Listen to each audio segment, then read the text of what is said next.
প্রিয় শিক্ষার্থী বন্ধুরা, আগের সাফিক্স প্রিফিক্স যারা দেখেছো তাদেরকে আবার স্বাগত জানাচ্ছি রাজশাহী বোর্ড 2024-এর সাফিক্স প্রিফিক্স সলিউশন অংশে। আমরা এটা খুব সহজেই সমাধান করব বাংলা অর্থ সহ এবং গ্রামার বুঝে। এখানে দেখো বলা হচ্ছে nature of mother's love is the same in all countries.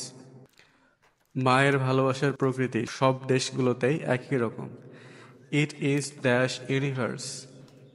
এখানে যে শব্দটা রয়েছে ইউনিভার্স, এটা একটা নাউনে রয়েছে। এটা সার্বজনীন, অর্থাৎ লিঙ্কিং ভার্ব ইজ এরপরে আমাদেরকে অ্যাডজেক্টিভ ব্যবহার করতে হবে, আর নাউনের পরে এ এল যুক্ত করলে সেটা অ্যাডজেক্টিভে পরিণত হয়।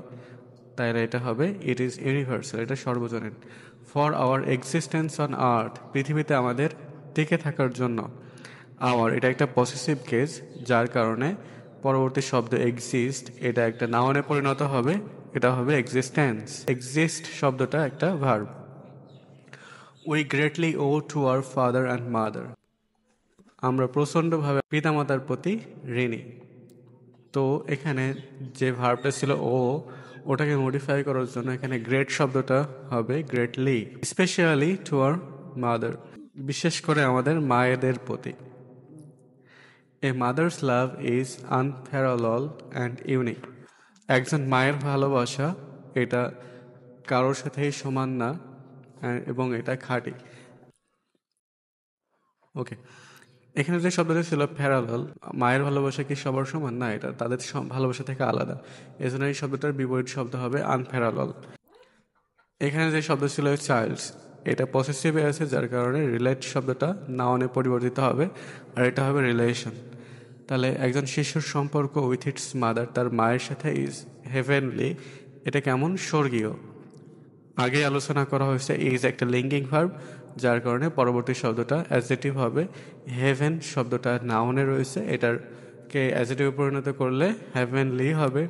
আগের নিয়ম যা এতে আলোচনা করা হয়েছিল এলো যুক্ত করে অ্যাডজেক্টিভ করতে হবে, এখানে তাই। অ্যান্ড স্পিরিচুয়াল, এবং এটা কি?